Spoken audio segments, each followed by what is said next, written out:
de generar una recuperación económica estable, porque en el momento en que, como hemos dicho antes, se reducen los salarios, etc., pues se deprime todavía más la economía. Y por eso los sindicatos están tan enfadados, porque ellos están diciendo que eso es lo que va a pasar, y tienen toda la razón. Entonces, la segunda salida es de tipo macroeconómico.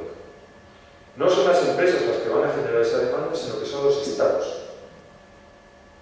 Pero no son los estados votados por la izquierda, sino los estados conservadores. Es decir, política de gasto público, política de, digamos, políticas agresivas, que pasan por supuesto también por lo militar, pero también agresivas hacia adentro. Lo que se dice en Estados Unidos, lo que se llama keynesianismo carcelario. Es decir, aumentar la población reclusa como consecuencia del aumento de la delincuencia, utilizar el sistema penal, el derecho penal, para meter a la gente en la cárcel en el momento en que roba por la calle.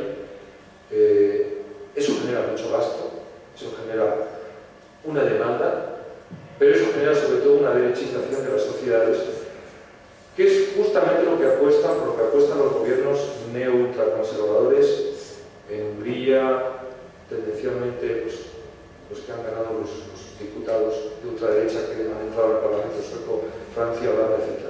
Es decir, una salida no micro, sino macro de país, fuertemente imbuida por un discurso reaccionario de tipo nacional, en el que se potencia el gasto militar. Hay un dato muy revelador en este sentido.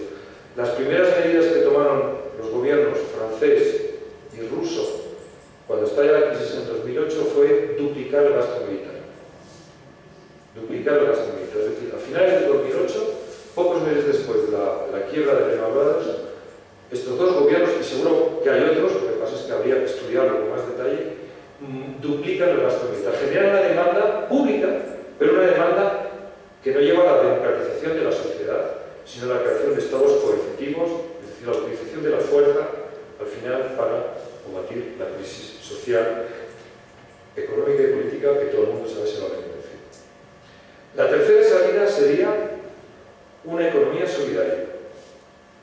Es decir, no son las empresas el primer motor, pueden jugar un papel muy importante las empresas, sobre todo ciertas empresas, sino que es la redistribución y, sin embargo, sobre la base de una economía solidaria basada en 3 o 4 elementos. Primero, desarrollo y sustitución del mercado interior por el mercado exterior. No se crean puestos de trabajo exportando, como los japoneses, como los alemanes, sino desarrollando los mercados interiores. Segundo, hay que subir los salarios para que la propia población autóctona genere esa demanda para la propia producción. Tercero, un programa de reconversión social y ambiental que pasa por una reestructuración radical del sistema urbanístico, del sistema de transportes y en la creación de puestos de trabajo de calidad en el sector social, el sector de los servicios sociales, educación, sanidad, etc. Y en cuarto lugar, un modelo de redistribución y de regulación de los mercados financieros a nivel mundial, europeo primero y luego a nivel mundial. Todo esto después de la primera decisión fundamental, que es lo que hizo Correa, que es lo que estaba haciendo Correa en Ecuador, y que no se lo perdonan las oligarquías, que es una reforma fiscal. Porque realmente lo que estaba haciendo Correa era intentar hacer una reforma fiscal de tipo occidental como la que hicieron los países europeos en los años 60 y 70 y 50, nada más. Es decir, reducir ese exceso de liquidez y reconducirlo hacia el país, porque son los productores los que tienen que beneficiarse de esa riqueza, no los rentistas, no los propietarios.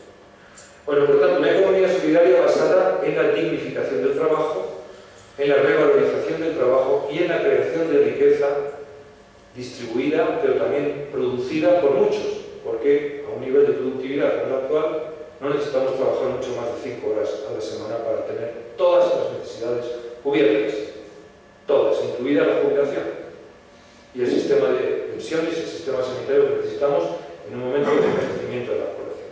La productividad, insisto, que es la base de la riqueza nacional, no la renta ni la propiedad ni la especulación, sino la productividad es extraordinariamente alta.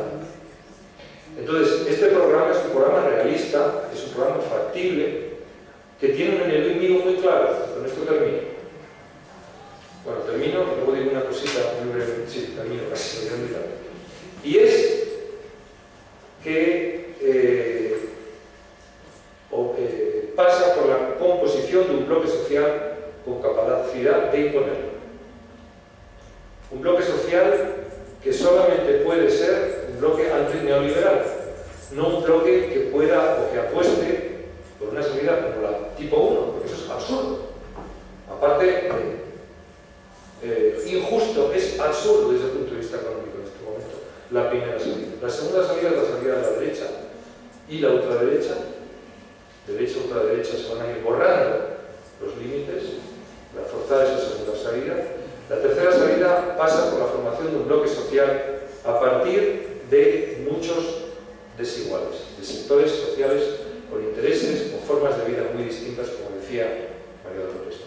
Entonces, el problema político que tenemos en este momento, yo diría, es no de análisis económico, no de que la situación no ha madurado, no de que haya una situación objetiva que genera la posibilidad de recomposición política a nivel estatal y a nivel europeo, sin duda alguna, sino una necesidad de hacer converger diferentes grupos sociales en un espacio nuevo, en un espacio político nuevo. Yo no sé si es un partido, seguramente un partido puede ser al final, pero desde luego tiene que ser un espacio político nuevo, en el que a lo mejor convivan organizaciones políticas consolidadas, nuevas organizaciones políticas, corrientes e individuos. En un bloque social nuevo, complejo, los alemanes hablan de un mosaico. Es difícil de llevar, es verdad, pero la agudización de las contradicciones facilita mucho las cosas, une mucho más a las poblaciones que fueron divididas por el neoliberalismo, por sus políticas competitivas y excluyentes. Entonces, eso es una tarea política. Entonces, esa tarea hay dirigentes en la izquierda que la ven como una cosa urgente y hay otros que aún no la ven como una cuestión urgente, que siguen por el viejo programa antiguo de los años del neoliberalismo. Entonces creo que una de las funciones que nosotros tenemos en el siglo XXI, el socialismo XXI, y termino, es concienciar a todas las piezas posibles, potenciales, de ese espacio político para que converjan, para que dejen atrás sus endogamios, para que se den cuenta de la situación histórica de la que habla muy bien Pepe, en la que nos encontramos. Nada más. Y bueno, y el libro es un poco una herramienta para dar argumentos y